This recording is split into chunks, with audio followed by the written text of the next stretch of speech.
प्यारे बच्चों, आज मैं कक्षा 8 की पाठ 10 मध्य युग का असम के बारे में आज हम लोग पढ़ने जा रहे हैं। जो पहले उसका मुख्य उद्देश्य बिंदु है उस पर आप लोग जरा गौर से जाने कि असम के इतिहास में किस समय को मध्य युग कहा जाता है। मध्य युग समय की भौगोलिक अवस्थिति की जानकारी प्राप्त करेंगे। मध्य युग में असम पर शासन करने वाले राजाओं के बारे में जानकारी प्राप्त करेंगे। असम के मध्य युग के राज्यों के आपसी संपर्क के बारे में जानकारी प्राप्त करेंगे और 13वीं शताब्दी के राज्य को असम के मानचित्र को किस तरह से दर्शाया गया वो हम जानने का प्रयास करेंगे। ये मानचित्र है, इसमें जो मुख्य विषय बिंदु है उसके बारे में हम लोग जानने का प्रयत्न करेंगे। तो आइए जरा आप लोग पेज 78 चैप्टर 10 मध्य युग का असम को आप लोग खोलें और इसको ध्यान से सुने। 7वीं कक्षा में हम लोगों ने पढ़े थे, उसका चैप्टर का नाम था प्राग ऐतिहासिक असम। ये चैप्टर हम लोग जो पढ़ चुके हैं क्लास 7 में, उसी पर ही ये चैप्टर ही पर ही ये आधारित है। तो ये कह रहा है कि 7वीं कक्षा के समाज विज्ञान के पाठ्य पुस्तक के इतिहास खंड में प्राग ऐतिहासिक असम शीर्षक अध्याय में असम को प्राचीनतम इतिहास के बारे में समालोचना की गई है। प्राग ऐतिहासिक असम जो चैप्टर जो हम लोग पढ़ चुके हैं उसी में प्राचीनतम जो इतिहास है असम का, उसका इसी में सब कुछ आप लोग पहले ही पढ़ चुके हैं। अब इसका बृहत रूप आगे हम लोग पढ़ने जा रहे हैं। उक्त अध्याय में आप लोगों के असम राज्य को प्रागज्योतिषपुर और कामरूप नाम से पाया होगा। स्वाभाविक है, हम लोग जानते हैं जो कि असम को पहले हम लोग प्रागज्योतिषपुर या पहले नाम था कामरूप। उक्त अध्याय के अंत में कामरूप पर शासन करने वाले पाल वंश के राजाओं का वर्णन किया गया है। पाल वंश जो राजा थे उसका वर्णन इस मध्य युग के असम के बारे में हम लोगों ने चर्चा किया है। प्रसंग वंश उस समय के अन्य कई उल्लेख योग्य राजाओं का भी वर्णन किया गया है। यहाँ पर यह ध्यान देने वाली बात है कि जिस प्रकार समय समय पर असम राज्य के नाम में परिवर्तित होता गया, उसी प्रकार समय समय पर असम राज्य के आकार, प्रकार और अवस्थिति के बारे में भी परिवर्तन होता गया। जिस तरह से समय परिवर्तन होता गया, इसका रूपरेखा असम का बदलता गया। कई राजाएं आए, राजा आकर के जिस तरह से यहाँ पर शासन किए थे वो अपना नियम नीति रूपरेखा इस काफी बदला।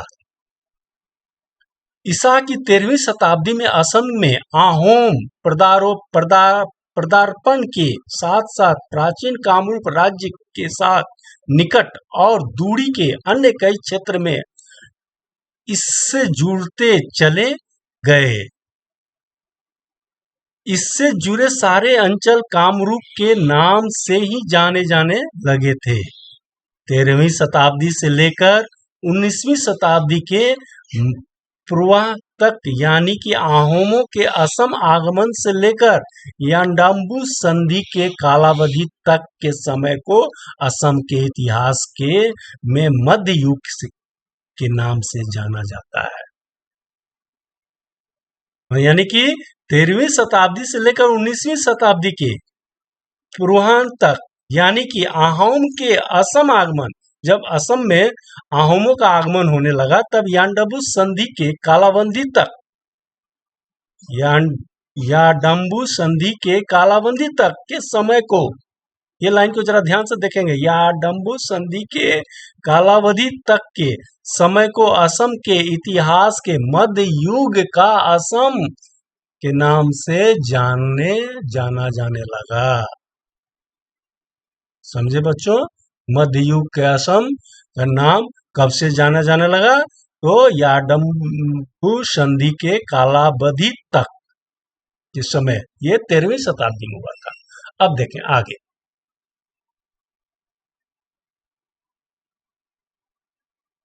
आगे के पृष्ठ पर दिए गए मानचित्र को ध्यान से देखें। ये रहा मानचित्र, इसको जरा हम लोग ध्यान से देखते हैं कि यह असम के 13वीं शताब्दी का मानचित्र है।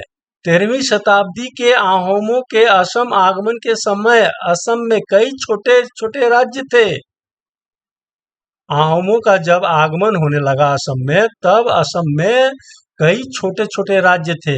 पश्चिम में करवाया नदी से लेकर वर्तमान नौगांव और दरंग जिला तक विस्तृत अंचल में कामरूप कामता नाम का राज्य था। जरा ये लाइन को अंडरलाइन कर लेंगे। जो कारवा नदी से लेकर वर्तमान नौगांव और दरंग जिला तक विस्तृत अंचल में कामरूप कामता का नाम का राज्य था। ब्रह्मपुत्र नदी के उत्तर की ओर सोवनसिरी और दिसांग नदी तक फैले भूभाग पर चुटिया लोगों का राज्य था।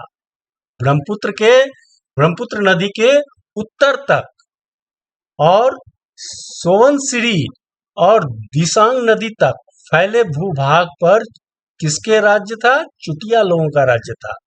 चुटिया राज्य के पश्चिम में ब्रह्मपुत्र के दक्षिण किनारे पर दिखो नदी से लेकर कलंग नदी तक फैले भूभाग पर कछारी राजाओं का राज्य था।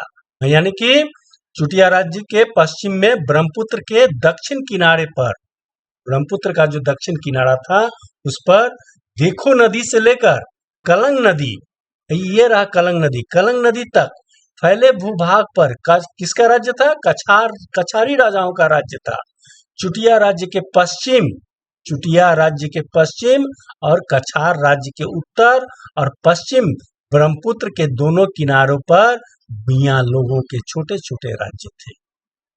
यानी कि ये सब जितने छोटे छोटे राज्य थे, ये किसके आगमन से? अहोम के असम आगमन के समय असम में कई छोटे छोटे राज्य थे। जो ये राज्य जो किसका इस पर ये साम्राज्य चलता था, तो कारवा नदी से लेकर वर्तमान नौगांव और दरंग जिले तक विस्तृत अंचल पर कामरूप कामता नाम का राज्य था। ब्रह्मपुत्र नदी के उत्तर की ओर सोवनसिरी और दिसांग नदी तक फैले भूभाग पर किसका राज्य था? चुटिया लोगों का राज्य था। नंबर 2, पहला था कामता, दूसरा मिला चुटिया लोगों का राज्य। और चुटिया राज्य के पश्चिम में ब्रह्मपुत्र के दक्षिण किनारे पर दिखो नदी से लेकर कलंग नदी तक फैले भूभाग पर किसका राज्य था? कछारी राजाओं का राज्य था। और चुटिया राज्य के पश्चिम की ओर से कछारी राज्य के उत्तर और पश्चिम ब्रह्मपुत्र के दोनों किनारे पर किसका राज्य था? तो भूइयां लोगों का राज्य था। तो इसको हम लोग जान गए बच्चों। अब आप लोग इसको अच्छे तरह से एक बार देखेंगे कि यहाँ पर किस तरह से मानचित्र में देखा जा रहा है कि कामतापुर राज्य ये रहा, चुटिया राज्य ये मिला, कछारी राज्य ये था, अहोम राज्य ये था। तो ये मानचित्र में आप लोगों को दिखाया गया। ये मानचित्र में अहोम राज्य जब आने लग गया असम में, तब ये छोटे छोटे कई टुकड़ों में ये असम बटा हुआ था। ठीक है बच्चों, इतना आप लोग इसको समझें और फिर आप लोग पढ़ने की कोशिश करें। मैं आगे के पाठ आप लोगों को फिर पढ़ाऊंगा। धन्यवाद।